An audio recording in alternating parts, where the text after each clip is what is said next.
Hey guys, welcome to After the Bell. I got one question for you. Since we talk to a lot of investors and stuff, and I'm a retail investor.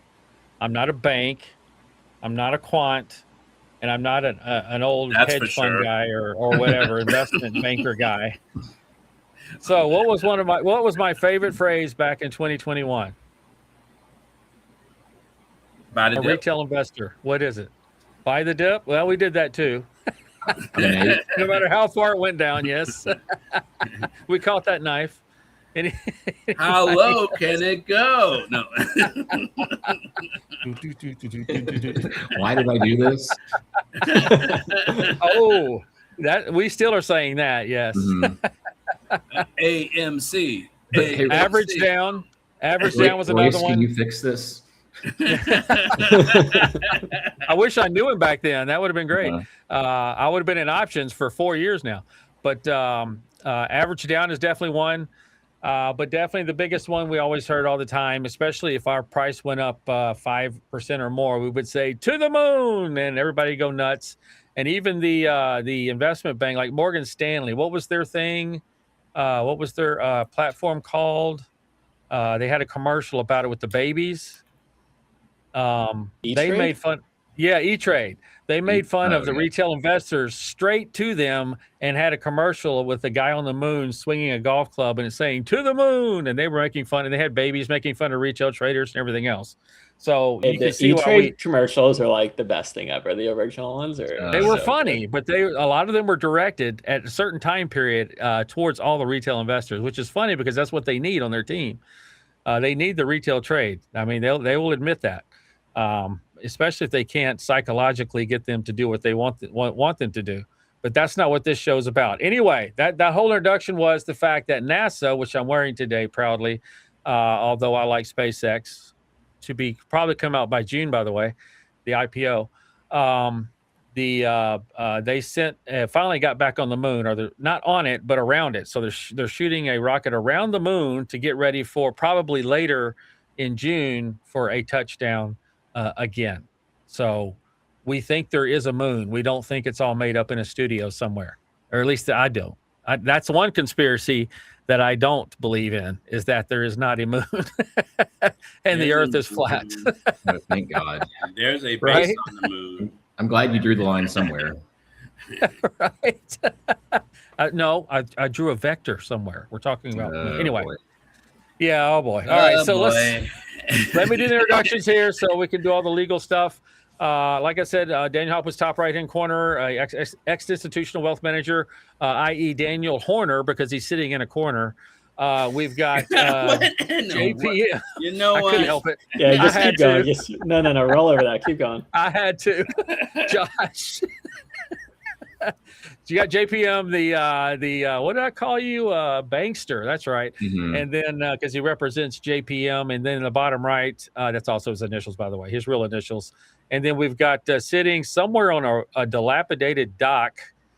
We got Royce, the quant, enjoying peaceful time behind him. Wasting time, sitting on the dock of the bay. He's on the Strait of Hormuz. I could have picked a different location. Right? Yeah, that was definitely a choice of background. Because Iran is Very writing up topical. protocols right now, so on what to do about that. And then How of about course that I'm natural gas. yeah, right. U.S. natural gas. U.S. so- natural gas. That's right. So we don't care about the strait as far as that goes. Honestly, the other either, because we are self-sufficient with oil. So we'll just have to see how that goes. So the disclosure is that we are not financial advisors, and this is not financial advice.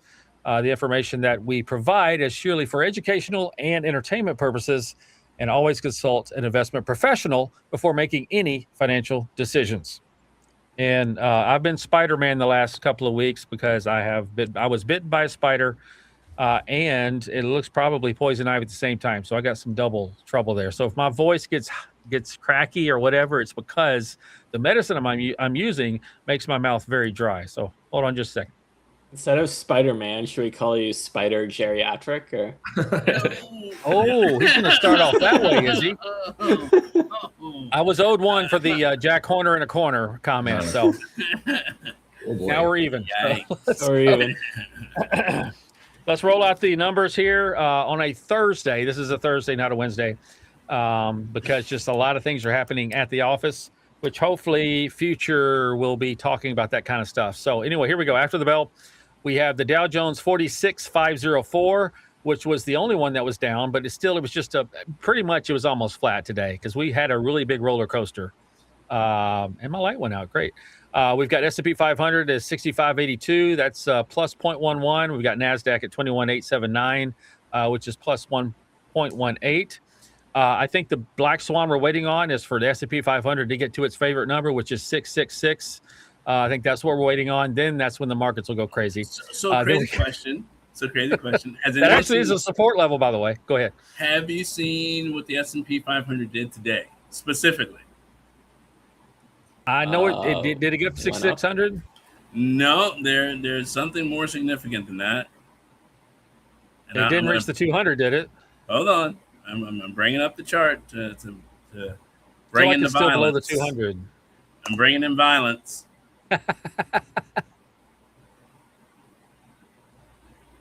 Anyone see my chart? Oh, the Oh, hang on. weekly? Let me pull that up. I didn't know you were on that. So let's go here. Boom. All right. 655.83. I see you saying it's going to bounce up. Weekly. This is the weekly. The compass line just went under the black line. Oh, Uh-oh. So this begins the first bear market we've seen since March, Liberation. April of 25. So 1 year later, another bear market, little micro bear market is beginning. How far will it go? Good question. is that One not an before- oversold I see on there? No, that was 2 weeks ago. Okay. All right. That's right. You said So- weekly. Yep, weekly. So this is where we're starting. It went up there, but because of how far it's pulled down now, it's underneath. So this estimation to go up is about to get rejected. Yeah. Change it to red. Josh, looks like he might disagree. Yeah, yes, but it's fine. You Let's can hear the- disagree let's all hear you the- want. the You can't counter fight theory. probability. Josh, what's the counter theory? Doink. Doink, it's a bounce. Trampoline, he says. Mm-hmm. You think it's going to propel back enough to break through that rather than The fact that rejected. without going too far into the weeds, I'm not arguing with the guru. I'm just the what I'm bounce saying. up, the bounce Sounds up like that it did from the oversold allowed probability to expand further down. It also allowed the trend top to get underneath the compass and the momentum line. So with both of those pressures, it's going to go down. Too much Because- overhead resistance. Yeah, there's no probability for up. And if it were to go up, it would have to shoot up extremely fast, but that will make the fall down even further. You don't want it to shoot up fast, and that's what it's doing. All I will say is you go back and look at 2008 and what happened there. We are almost forming the same pattern. If you go back and look at that, it's pretty interesting. Oh, Darin, don't be one of those people that That's tries like to the call a first black swan top. 2008 parallel we've ever made on this show. Oh, really? I've Okay. made a lot of 2000, I feel like, from fundamental look. stuff. Look. Yep. Don't look. Look at there's an O right there even. It's like, and it goes up, touches the mean line, the mean line of the RSI, and go blink, and doinks right off of it. So it And even did try to go, and this is what we're seeing right now. I'm going to actually even expand this if you just want to draw parallels. Yes. We went under, we touched the mean line of the arbitrage band, we bounced back up to the compass line, tried to get back over, but because the black line was in the danger zone, it doinked right off it and began the waterfall cascade. Yeah, roll it to the right. It keeps going. So all I'll say is SPXS is the 3 times short SPY ticker. You're gonna back up the truck. And No, Josh, that's anytime- just a comment. That's not advice. yeah, Right, So- right, of course. We don't So give the advice, just O- opinions. the O, basically, you do want it to happen, but if it goes up too quickly, that's where you get bigger fall. Yes, those were sharp falls. And so that's why the fact that we're sitting over here. Let me roll this back. And look how steep that is. This that is all of the 2008 to where we are now. Yep. But just like the bottoming pattern, this is a topping pattern that This happened is back a topping then. pattern. And then when I turn my 3D map on top of that, look at where probability is. And you think we're going to go up? You've lost your mind. Yeah. This is not the conversation I wanted to have before Easter. Come on, Daniel. Come on, Dan. You're supposed to Jesus. bring in the 200. That's what everybody's talking about. Is that's the 200? correlation, the 200 day that also happened back in that time period in 2008. I am going to. Wait, what's the correlation? We hit the 200 day like all the time. Let's see. We're not that we dropped after we broke through the 200 that we continued on down. Yeah, but that happens with every bear market. Like not even just. So now I'm going to help you guys Right. and show you guys how to use the tool just to help you a little bit more. There. Help me help See- you. See that purple line? Yeah. That's arbitrage equivalent to the 200-day moving average. Okay, there we go. That's the center of my intermediate band.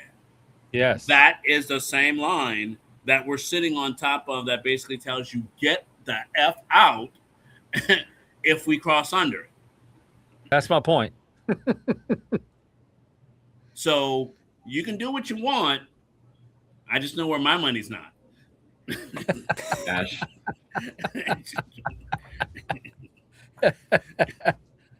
These are the correlations that have been made in the Fred graphs for I don't know how long that I keep talking about, but that's all right.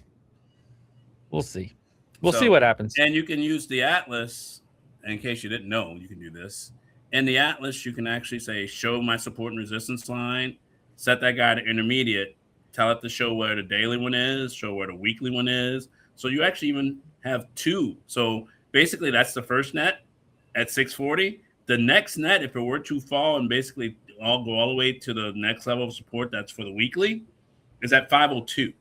That's $155 from where we are. Yeah. A lot of That's dollars. a 20+% drop. But There's that 20%. hey, but if you want to go up, go for it. All right. Well, I'm going to go ahead and cap this off and show basically that, because we kind of got bonus material here. This is great. Yeah. We got a bonus a graph to look at Death with today's current. and carnage. Yes. Yes. Well, bonus crayons and charts. Yes. There you go. All right. And let's go back to the four of us. There we are. Okay. So we just did the numbers already, which is basically the market. Anything you want to add to the market in general, Daniel, that wasn't already brought up? No, I think we can bring it up in the Q1 review. All right. So we'll move straight onto that. Good transition there. Your Q1 basically, it's a much bigger section here. So go ahead and give us the general skeleton of the Q1 review. That sounds like it's going to take 2 hours. Please shorten it. Yeah, so I mean, for Q1 of this year, it's been quite eventful to say the least, and not in a fun way for anyone's portfolio. So What are you talking about? I warned you in January. Okay, other than you, Royce, I'm talking about Make money on the way down. I Make Royce, money on the literally- way down. It's like, Royce, I be clear. am talking about regular people here. Okay. Fine, Not be quants. regular. Non-quants. Eat your oatmeal. Be regular. Okay, here is what happened if you Oh, that's didn't for listen to Darin. Royce. My bad. Here's what happened if you didn't listen to Royce. Okay, so the year started off selling off heavily in tech from the AI disruption that happened when more or less like Claude decided that they could do everything and disrupt all software. And the big trade that was worked up until really like 2 weeks ago was all the Halo companies. So those are companies that are hard to disrupt with AI. You can think of it as the energy trade, utilities, base materials, and consumer staples, right? So all of those except energy worked up until recently. Then we had a war break out, which totally shattered how oil flows across the world, at least a large portion of it. And that narrative has potentially changed what the Fed will do with rates this year. We went from pricing in 2 rate cuts to now the market has priced in a 52% chance of a rate hike, which was not really on anyone's radar. Now, well, we can get into this later. I consider a low probability, but the fact that the market's even pricing it in is like kind of concerning. The other part is that as of now, all 10 of the 11 S&P sectors are down, once again, except for energy. And if you look at the energy sector of the S&P, the chart is still strong as hell, which is quite impressive. So that's where all the money is flowing. And for those that don't know, that could be a much bigger, commodity super cycle trade, because the energy sector, I believe, makes up like 3 or 4% of the S&P. So while there will be tops and bottoms along the way, it has a lot of room that trade can run because it doesn't make up much of the entire S&P. And we've seen a lot of money flow out of tech. The other one is that gold started out the year very strong and then sold off heavily, and has continued to sell off, only recently finding some potential support.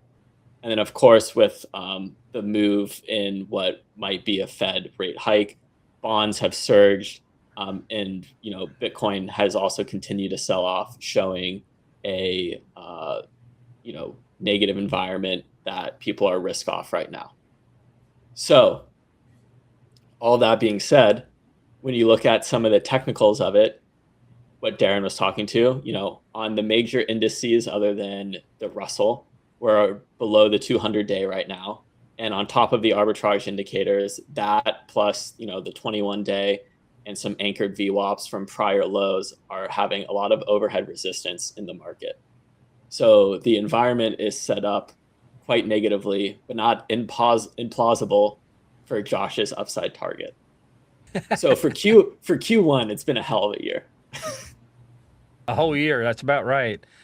We didn't do those numbers, by the way. Crude is WTI is at 111.98, Brent is at 109.04, still both above 100. We've got gold at 46.98, silver at 73.10, Bitcoin 66.943, XRP at 132, Ethereum 20.68, and as you were saying, the 10-year is at 4.30, which is still lower than what it was last week. But you're right, it's building. The dollar, by the way, just under 100. So that's another 100 mark that we keep looking at besides WTI crude and Brent.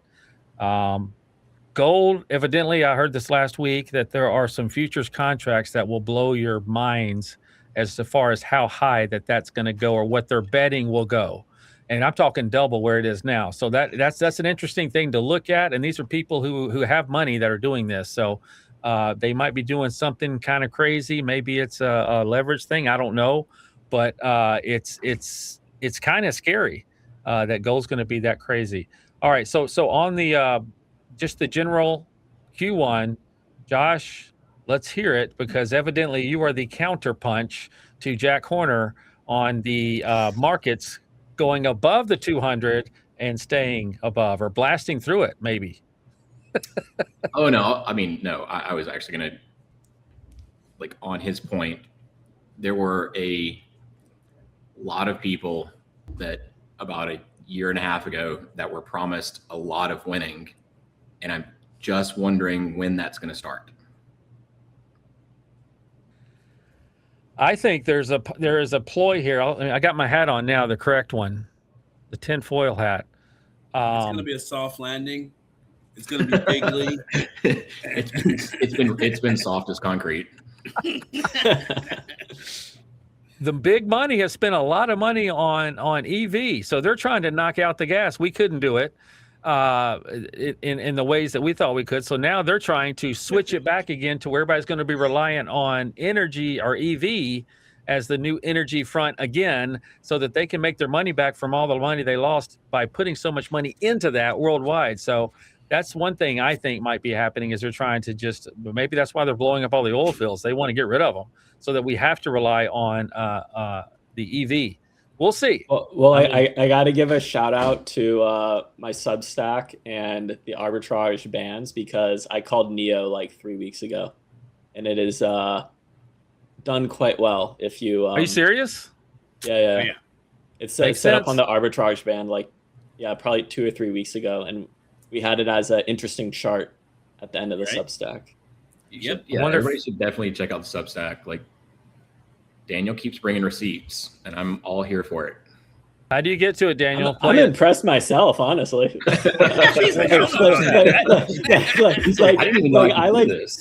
I called like 108 oil. Well, you know, I gotta say, it's like when you actually have to sit down and like spend 3 hours like really analyzing it and like deciding what you're gonna say in your analysis is like, it is significantly improved like my take on the market and like my trade opportunities.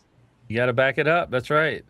So what is how do you get to your Substack, Daniel, for those that don't even know what Substack is, by the way? We are the Arbitrage Sniffer on Substack. We're sniffing out wins. That's good. But it's the Arbitrage Trade Substack and written by Arbitrage Sniffer. Okay, but to go further, for those that don't know what Substack is, it's an app, right? So you have to actually download the Substack app. It's not a generic. You can term, do it on your computer too. It's like a blog kind of website. There you go. Lot of good trading and investing Substacks on there, and we're trying to build ours. There you go, and it's Arbitrage Sniffer. Is that right? Gotcha. Yep. Cool. I mean, do we need to update the war at all? Like, all I can tell you is that the latest I heard, and this is with the back and forth today, which made the markets go way down, way up, etc. First of all, it started with his speech talking about we're great, we're doing great, we're doing everything we need to do. Oh, by the way, it might take a few more weeks, which is what made all the markets go down. And then today, almost like they were partners, somebody in the Iranian media said, yeah, but we've got protocols ready to go to fix this whole Strait of Hormuz thing. And then everything went back up again. So I don't know what to believe anymore. I do believe that it's a ping pong and they're both on the same team, but we'll have to see. I know people would hate for me to say that, especially those that have been bombed over the last month or so. Anything you want to add to that, Daniel? Get it started. Yeah, I mean, you know, I'd say the thing is you can't listen to the news, right? So like, what has this gone on? Right. Like almost a month now, and it's always been 2 to 3 weeks that this is going to be over, right? And you know, we've had like 2, 3 updates or something, and I think you just have to look at that in terms of, you know, what Royce would say is probabilities, right? We've had 4 weeks of almost straight down. We're going to bounce eventually. Like market just has to release the pressure at some point. Yep. And I think the tall tale sign here is that, you know, we had good news yesterday, right? Then it's like, why did crude go from 100 to 112 in one day? It's like, that's not good. That's not signaling an end of this conflict, right? When crude goes back down to like 80 or 70, like, then you'll know that like this is potentially over. But like until we get to that level, 2032. I'm not going to try to touch crude on like when it's going to go back down. That's a hard game to play. But I'll put it this way: when it spikes up, you know it's 11-12% in a day. Like that's not signaling the end of anything in that region. We have a good blog this week, which we split up into 2, about oil going over $100 and the past of what's happened. And at the end of each example you gave, the R word was in play in recession. And so it's not just the U.S., but the world. So I don't know how that's going to play into what the plans that are already out there. You know me. But I think an overall recession or restart might be in the cards. What say you, Josh? I mean, yes, it's one thing that I've been saying for almost a year now is that, yes, we are due for some kind of overall market correction, recession, like something to reset all of these prices that have gotten excessively out of hand. I don't necessarily want it. I guess I do to a point want a recession, but mainly because I want prices to come back down to something that actually seems feasible or reasonable for the general population. I think everybody, sticker shock has gotten to the point where now it's just sticker depression. And a global recession would be bad, like really bad. But to the people making the decisions, doesn't matter.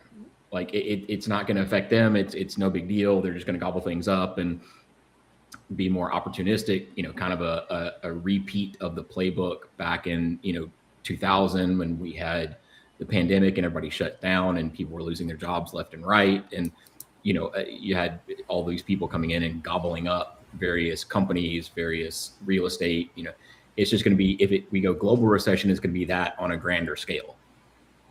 And so it is, it's both good, but it's also, it's just going to further what's happened over the past 5 years. So, take that how you want it. Yep.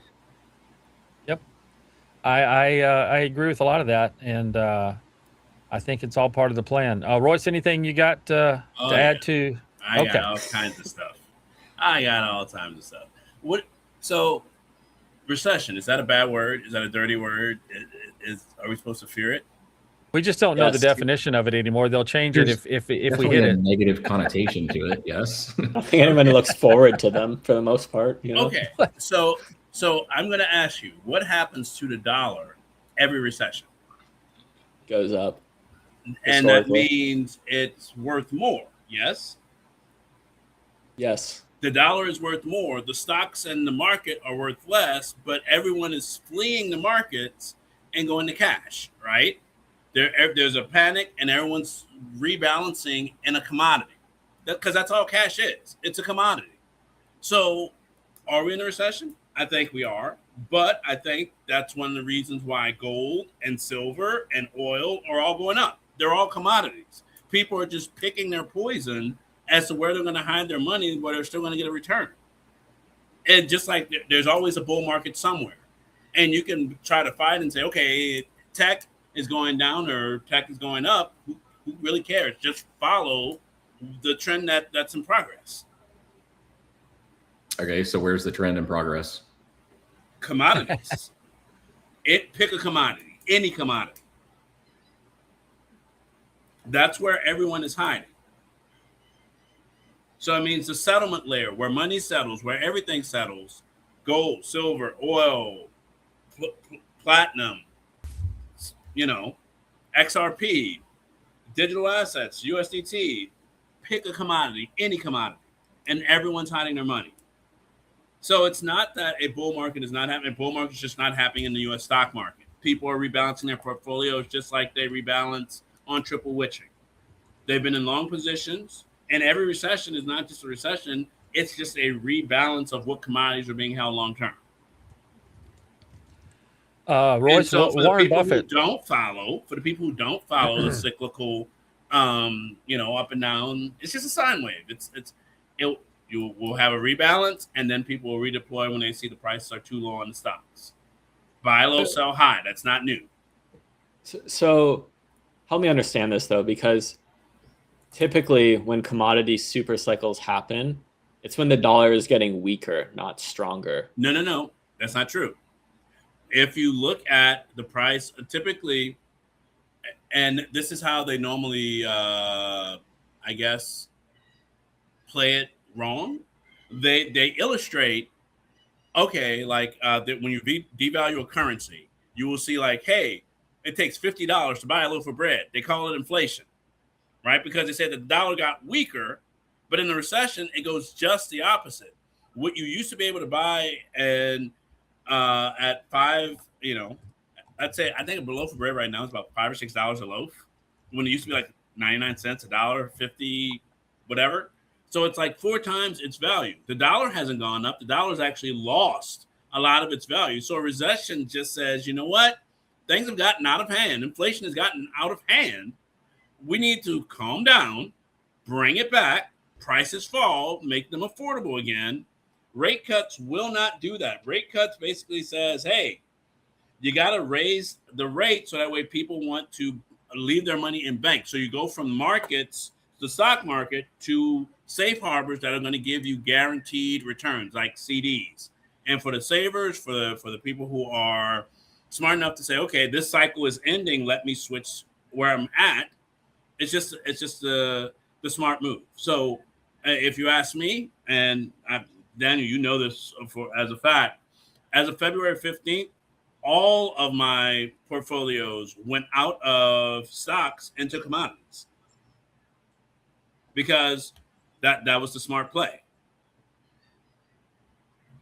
Royce, Warren Yes. Buffett agrees with you because he, within the last week, he had an interview and he said that he had 350 billion waiting to deploy into the markets again. So he is 100% on what you're saying. Two oracles have spoken. He's waiting for it to go down low enough to jump back in again. Exactly. What he's doing. So, yep, price discovery has to happen lower. Too many people are at the top. Too many people bought up here.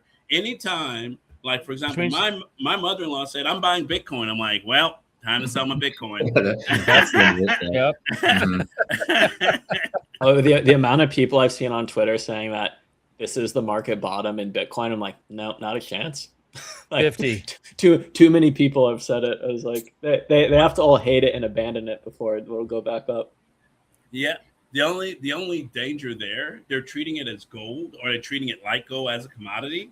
So eventually, once the price of natural gas, oil, gold, silver gets too high, they will probably start dumping back into the crypto markets. Only because it's another commodity that's not overvalued. They are looking for the floor. Is this the floor? I don't think so either.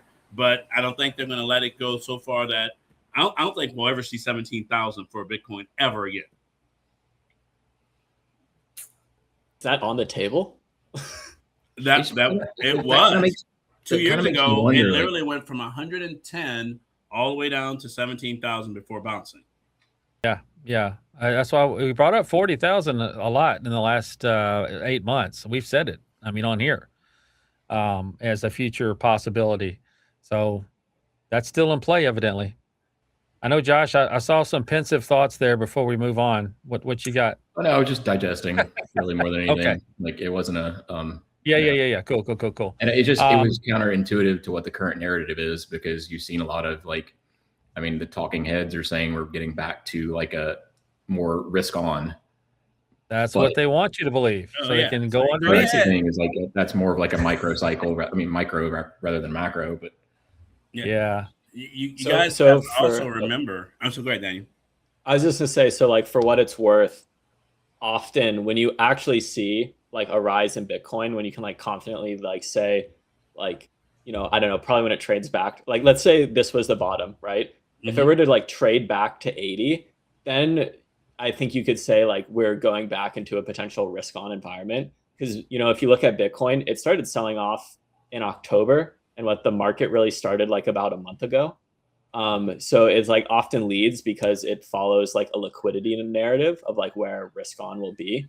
And so you can kind of use that as like a proxy of like, you know, like if you were like, oh man, I missed the bottom of Bitcoin, like whenever that comes, right? Not saying this is it. Like you could use that as a proxy of like, okay, maybe we'll start being like risk on again sometime soon. One of the guys that I follow who's been accurate in the past says it is about to go up, but that's what it's going to do right before it hits the bottom, and that it's got to go up one more time before it hits the bottom. Yep. So we'll have to see if that's what happens. But his study of the charts was that. So yeah, typically in order to go down further, you have to have a spike up. So like for it to jump from 66 to like 75 overnight, literally sell everything.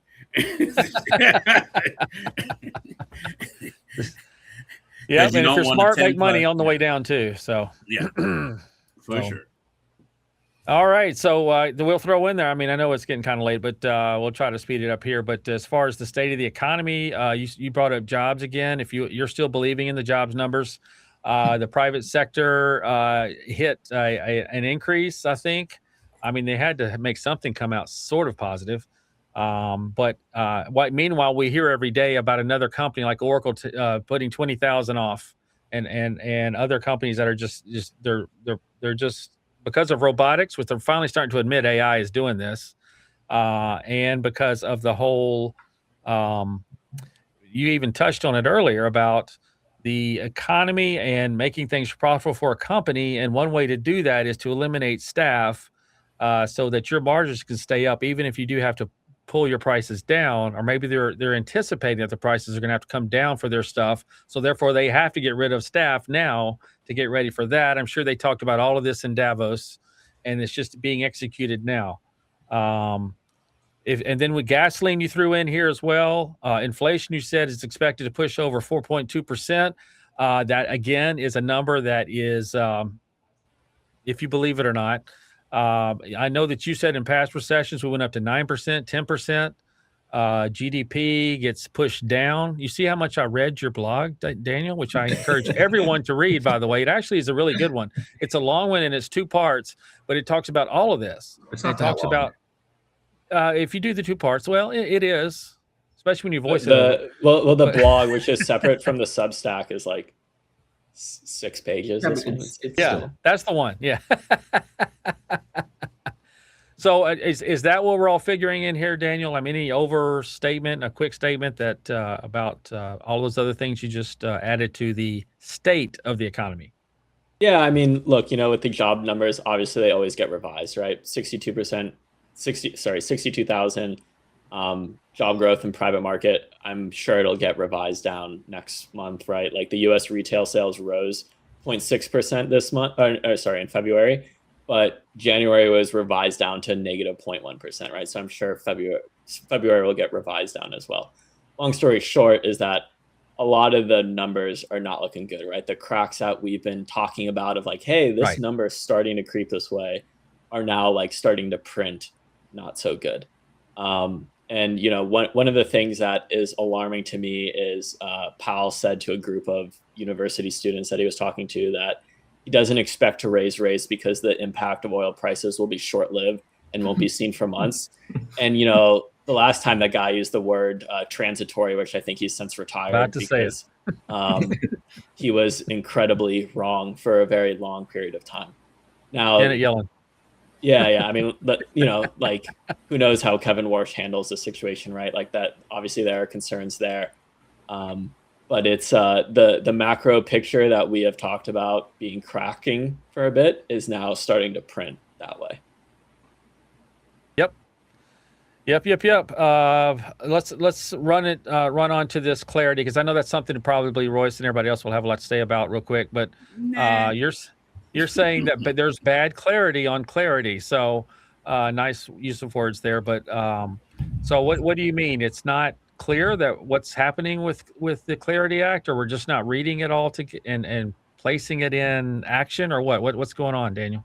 All right. So caveat that this was from 2 weeks ago because we never got to record it. So yeah, I'm not aware of this if there were any specific updates, but the SEC issued a release clarifying how to handle digital assets with help from the FTC, right? So they're more or less kind of both having a preliminary comment on how Clarity would work. And what they said was digital commodities, Bitcoin, will not be a security. Digital collectibles, NFTs, not a security. Digital tools, which I think would fall more under kind of like probably smart contracts and stuff, not a security. Stable coins, not a security, but digital securities will be considered a security. And so the SEC has approved the NASDAQ's proposal for trading tokenized version of stocks. It'll carry the same ticker in QSIP, which is the I forget how long, but like a 9-digit number or something that identifies stocks. And it'll provide the identical rights and dividends and voting right to the share. So it's essentially a 1-for-1 digital match of the shares that currently exist. The holdup with Clarity is that it currently is not receiving approval for yields on stablecoins. Now, there's a whole thing we could get into about that is the banking industry pushing back on that, because then they're not going to provide the same yields. They lose their kind of like banking environment of having more or less bad yields that they give to customers traditionally. And on that news, both Coinbase and Circle dropped quite heavily after trading up going into this release. So none of this is official, right? This is just preliminary comments released from the SEC and CFTC of what they expect, the regulation around this to be. What didn't they say, though? What didn't they say? There's something that they specifically did not say. Help me read between the lines, Royce. The Genius Act opened up a giant, and I do mean a giant hole in the security/commodity infrastructure. Genius allowed them to make those stocks, basically stand them up side by side, stock version, digital version. And since there's no reporting on the digital side, what prevents Apple from buying Google stock? What prevents Google from buying Amazon stock? And vice versa. They don't have to sell the stock over here to take profit over here.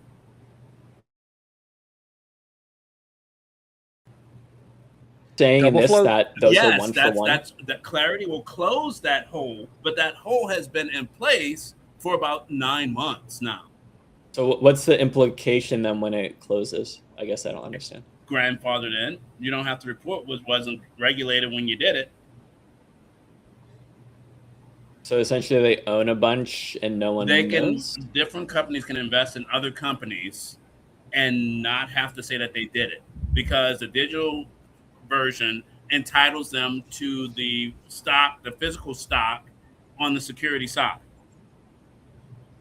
Wait, could companies not buy other companies' stock? They'd have to report it. Anytime you bought, they'd have to. So they don't have to report it. They don't have to report it, and so that's literally since July 2nd of last year been in effect. And so who knows what's under the covers on the digital side that we don't know about that they won't have to report once they pass clarity. Maybe it was that exact date is when they're talking about cutting off the cat trail.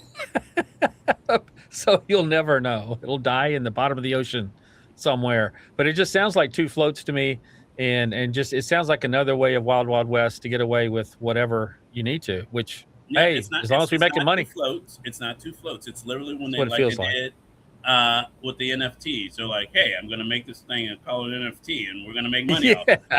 Right? And then we're gonna have so it's almost like a warranty deed for a house or a title to a house. You get the house, the warranty deed entitles you to the house. So the digital version of the asset entitles you to the shares of stock. But that means if you see, I'm going to pick on Tesla. If you see Tesla at $400 on the stock market, you say, you know what? Who wants these shares of Tesla on the digital side? Here, you can have them. And that also allows potentially for hostile takeovers because they're not reporting. And if you accumulate enough on the digital side, you can absolutely take over a company because it's like a shadow company accumulating for a hostile takeover. So price action reflects on the digital side the same on the other side? And it trades 24/7 as opposed to just 5 days a week. So it creates a futures market for stocks when the markets are closed. T+0 is going to be sick. Yep. Instantaneous settlement. Thank you, XRP. Yeah, right. You have to use it. Gee, here's a concept. All right, that's the future possibility. Well, it's the present leading to the future, I guess is the best way of saying it, because it's already started. Reading the tea leaves. And we'll wrap this whole thing up with SpaceX. It's expected to be the highest or the biggest, baddest ever IPO in the history of mankind, especially since since we're talking about the moon is how we started off, and that's where basically Elon is now focusing on the moon, not Mars, which is a lot quicker and probably a lot more profitable off the bat. So we'll have to see what happens there. But what are the numbers that are expected now, Daniel? Yeah, so Sorry, I mean, this is like pretty crazy. They're planning to raise $75 billion at a $1.75 trillion valuation. So that automatically puts them in the Mag 7 ahead of Tesla and Meta, right? Which is like very absurd to think about. And one of the big things to note is that they have now like officially filed for the IPO ahead of Anthropic and OpenAI. And why that is important is that SpaceX, you obviously think of like the satellite rocket business, but you have to remember that they also recently bought XAI and X. So it's kind of this we'll call it an Elon conglomerate that you're not just pricing in the satellite business, right? You have now like the first public large language model company with the biggest satellite rocket company and a very prominent social media company as well. So it's kind of like this, because when I looked at it, I was like 1.75 trillion, like that's insane. But it's like, you are looking at like probably the future of rockets, one of the big competitors of LLMs, and X. It's never going to be the biggest social media platform, but it feeds into the large language model, right? Because they're the only one that has access to that data, which is debatably like a next form of oil, right? So it is like a pretty interesting to see like how this will trade, being like it's the largest raise at an IPO as well as the largest IPO itself. Like the previous largest one was Saudi Aramco. They raised 30 billion, right? So this is double that. Nice. Yep, and don't forget they could mine things on the moon. So then the real estate part of being on the moon. So there's so many things that they can jump into just on the moon, a whole nother ecosystem. So I heard Josh wants to move to the moon. There are data centers on the moon already, right? Do the aliens run them, or? No. It's just servers. It's free cooling. It's a vacuum up there. Royce, have you bought part of the moon yet? No, but I know the company that's 3D printing the data centers. Nice. I won't say it on here because, you should name it Royce Land when you buy part of the moon. That should be your patch. I'm not building anything on the moon, but I do know the company. Royceville. I do know the company. Wellsville. That's a good one. Wellsville. There you go. Because of the mining. Yeah. I could. I will say that, I was rather disheartened when I found out that there's already a Royce, Texas. Royce City, Texas. It made me sad. Maybe you should move there. Maybe you like automatically get a free house, It's like, who are you? I'm Royce. Oh. Look at me. I'm the captain now. You can do your Darth Vader voice. Let's go ahead and wrap this thing up. It's been a long one, but we had a lot to catch up with. We've been off for a couple of weeks, so that's good. A lot of good stuff too, as far as current stuff that's going on. And just remember, we're not licensed investors. So. Yeah, exactly. Some of us have licenses. Some of us have credentials, but hey, we're not talking about those. And the only thing to throw in here. Oh, go ahead, Josh. What? Oh no, I was just saying let's not cross that line. Let's don't. Yeah. Do we have a pick? That's what I was about to say. I was just going to wrap it up because the picks are now for Palantir have been picked. We've got Daniel at 143 and below. We've got Royce at 143 to 150. I am at 150 to 157, and Josh is at 157 to 164. Daniel is 2 in a row with Planet Fitness and 2 weeks in a row with Planet Fitness, because remember, this is an all year thing, or we'll say quarter-ish thing. Yeah. So he's basically, I'm not giving any scores because just like whose line is it anyway? The scores don't matter. Thank you. I brought the whose line is it? Don't matter until the very last bell. You can run a good race and then mess it all up. That's our channels, and eventually we'll have to have a spreadsheet with who's done how many weeks and what the current scores are versus going into the next week. But either way, let's hope the world is a better place next week, because you just never know. Yeah, that's fair. So are we going to pick another? Are we going to pick another stock? or are we gonna? We're gonna wait till next week and see. Yeah, where it we, lands. we're Yeah, we gonna do already this so that discussed we it. don't. Yeah. We can Okay. just make this the start. Yeah, and we'll just start this as week 2 on the quarter thing. I thought we had All right. PL, PLT, PLNT, PLTR. It was PL? Planet Fitness and then Palantir. Palantir, They yeah. both of them use 3 of those of the same letters. That's about the only thing they have do share in common. PLTRY next week. That's Planet right. Lab. Let's please get off of Yeah. those number letters. Yeah, we'll go the two times inverse ticker. Just, that'll technically have a different range.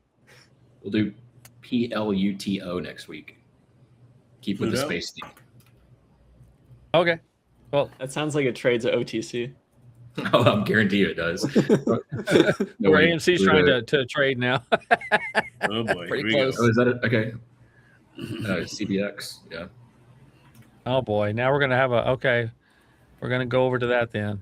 What's he looking up? No. I'm not looking up anything. We're good. We're good. Okay, I'm back off that screen then. Yep, All right, nothing let's to go. see here. While y'all are looking it up, let's go ahead and wrap it up for this week. Make it somewhat under 2 hours. So that we can Never. get on to our Let's go lives back. otherwise. All right. Say bye-bye to the moon. See ya.